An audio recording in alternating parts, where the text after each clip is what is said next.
Morning, everybody. We are the Breakfast Club. Jess Hilarious is our co-host. Let's get in some front page news.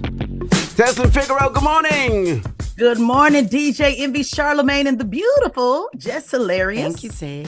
I love it when you're here, by the way. Thank you, babe. Now let's get in some front page news. Start with sports. The 76ers beat the Celtics 116-115 in overtime. Fantastic game, by the way. Great game. The Suns beat the Nuggets last night 129-124. That was another great game. Another fantastic game. And the Knicks lost to the Heat. The Heat lead the series 2-1. The Heat won 105-86. Trash-ass game. And the Warriors versus Lakers was a trash-ass game. I don't like blowouts in the playoffs. Nah, me neither. I like close games. Well, that's their fault. That is their fault. It is their fault. It is their fault. Absolutely the Warriors' fault and the Knicks' fault. Yes, it was. That's right. All right, now let's talk about this mass shooting. Another mass shooting in Texas. Yeah, this is so, guys, I hate having to cover these stories, but it is what it is. It just keeps happening. This story is still developing. So authorities, they were supposed to hold a press conference yesterday on Sunday, but they did not. So here is the information that we know so far. I just want to go through a couple of things so the family can be aware. Saturday, a gunman opened fire at an outlet mall in the Dallas suburb of Allen, Texas. At least 8 people were killed. 7 more were wounded. The victims ranged from age 5 to 61 years old.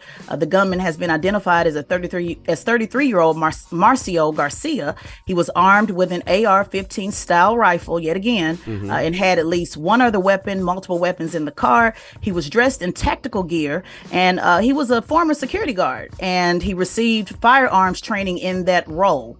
Authorities have not zeroed in on a motive, but they said that the shooter was found with insignia on his clothing that read RWDS, and that is an acronym, guys, that stands for Right Wing Death Squad. He also had extensive social media presence that included neo-Nazi and white supremacist related posts. Now, Republican Congressman Keith Self, whose district includes Allen, said that it could have been much worse if they did not have a quick response. He also went further to condemn critics who said that thoughts and prayers were not enough. Let's take a listen to what he had to say. Let's talk about it on the other side. Well, those are people that don't believe in an almighty God who is absolutely in control of our lives. I'm a Christian. I believe that he is. Hey, nah, thoughts and prayers are not enough. You know what I mean? We need common sense gun reform. You know what I mean? Yes, I love to pray, but, a faith without works is dead, right? There need to be some work done in the forms of passing some legislation. How many times are we going to say this, though? I feel like we say it twice a week now. It continues on, it continues on. And that's why I tell my people out there, make sure you know how to use a firearm just in case you got to protect yourself. And owning a firearm is not the same as learning how to use it. I take my wife to the range. I take my daughter and my son to the range, my oldest ones. I even take my assistant to the range just so anybody around me knows how to use a firearm. They know how to take the safety off. If there is a safety, they know how to cock a weapon. They know how to shoot a weapon. They know how to fire a weapon, aim a weapon, all that. I agree with you, but in regards to these mass shootings, man, it's an element of surprise too, right? Somebody pull out an AR-15 in a place you're not expecting them to have an AR-15 and get the buck, and I don't care how good you are at shooting. You know what I'm saying? Yeah. And just about time, just to give you how many times we have to say this, this is the 199th time that there has been a mass shooting, according to the Gun Violence Archive of 2023. So we've had this 199 times, and just to remind everybody, a mass shooting is defined as 4 or more people. And there has been 14 in just this month alone. And look, I know it's complicated to why these issues are happening. The biggest, clearly, that this country can't pass common sense gun reform. But how much is the media fueling this at this point? Meaning, are these copycats who are seeing how much attention these mass shootings are getting? Yeah, I think so. I think they're seeing the press that these copycats are getting, or these people are getting, and that's the way they want to go out. And they seeing how they can get off too. You know what I mean? Like, I haven't seen nobody really get charged yet, right? Yeah. Most of them are dying. A Most lot of them are getting killed or killing themselves. That's the other thing. Yeah. All right. Well, that is front page news. Now, Tez, we'll see you in a little bit. Absolutely. All right. Get it off your chest. 800-585-1051. If you need to vent, phone lines are wide open. Let us know how your weekend was. Was it good? Was it bad? Did you go to the Derby? Did you gamble? Did you go to F1 in Miami? Or did you just sit your ass at home? Let's talk about it. 800-585-1051. It's The Breakfast Club. Good morning. Morning, everybody. It's DJ Envy, Charlamagne the Guy. We are The Breakfast Club. We got our guest host, Jess Hilarious, here. And let's get in some front page news. Now, quick sports. The 76ers beat the Celtics 116-115 in overtime. Last night, the Suns beat the Nuggets 129-124. The Lakers beat the Warriors, and the Knicks lost to the Heat. All right? Now what we got, Tez? Good morning. We have Jordan Neely. More protesters are, protesting as a result of Jordan Neely's death. So Saturday, protesters angry about Jordan Neely's chokehold death took over a busy Manhattan subway stop, with some of them jumping on the tracks near the electrified third rail. On the opposite side of the tracks, the protesters held open train doors for as long as 15 minutes.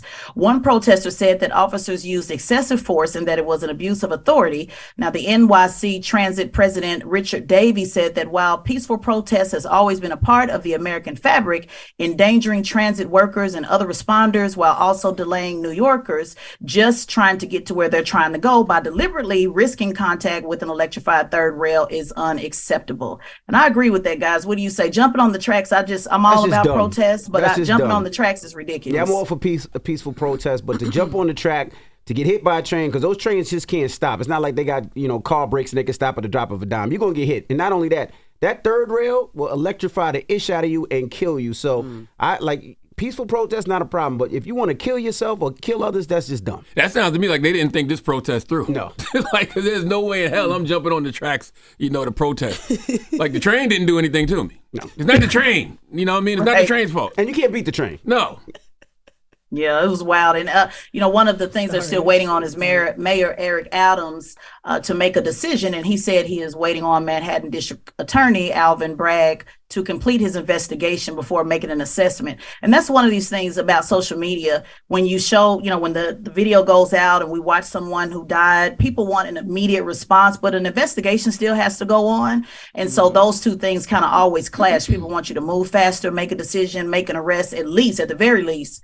And then do like they tell, most black people, which is tell it to the judge. So they're gonna charge him, but it probably won't be for murder. I don't. It'll probably be like manslaughter, involuntary manslaughter or something. Because I saw the press release that the guy put out, Daniel Penny, and he said he was just trying to restrain the guy. And he also said that New York needs to do better in regards to mental health resources and stuff like that to get people like Jordan Neely help. So I don't know if they'll charge him with murder. It'll probably be like manslaughter. If they charge him at all, it'll be like something like manslaughter or something. Yeah, well, 15 minutes putting somebody in a chokehold is ridiculous. That's beyond just restraining somebody. So so. What about the other two people? Do they got to get charged too, right? Exactly. Well, I mean, you would hope they were holding him down. Mm-hmm. Yeah, they were holding him, but to have him in a headlock for 15 minutes, I mean, he's a former Marine. He knew damn well what holding somebody in a headlock, a chokehold for 15 minutes would do. Mm-hmm. I mean, so we'll just see. Mm-hmm. Now, also, we got to talk Donald Trump. What's going on with Donald Trump today now? Yes, so CNN is they're hosting a town hall on Wednesday with former President Donald Trump. He will participate in that town hall. Now, CNN has committed to not allowing guests and panelists to push disinformation, but critics say that there's no way you can commit to that by having Donald Trump on because he's the king of disinformation. Mm-hmm. And then there's other folks that say, hey, he's the Republican frontrunner. He's leading in the polls on the Republican side, so like it or not, he should be able to make his case. So when they do this town hall, the host of Collins that's her job to push back on any disinformation that Trump spews on that platform. So what do you guys think? Should he have access to the platform? No, yes? Oh, man. Why not? I mean, that's a tough one, right? Like, to say Donald Trump not going to go up there and spew disinformation, you're lying to yourself. Right. Right? And it's dangerous because what if he goes up there and he puts out Alvin Bragg's address or he puts out Tish James' address? You know what I mean? Then what? Then CNN is liable. Now Alvin and Tish James is in danger. Not saying he would do that, but you never know with somebody like him. It's the same reason that they don't like Kanye to go live when Kanye's on his BS, right? Because they know Kanye gonna say something crazy. It's the same thing with Trump. So I don't know. Yeah.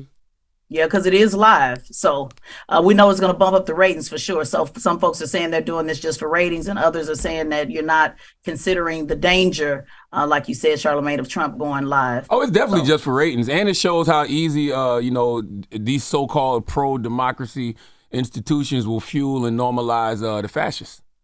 Mm-hmm. You know what I mean? All right. Well, that is front page news. Mm-hmm. Thank you, Tez. Thank you.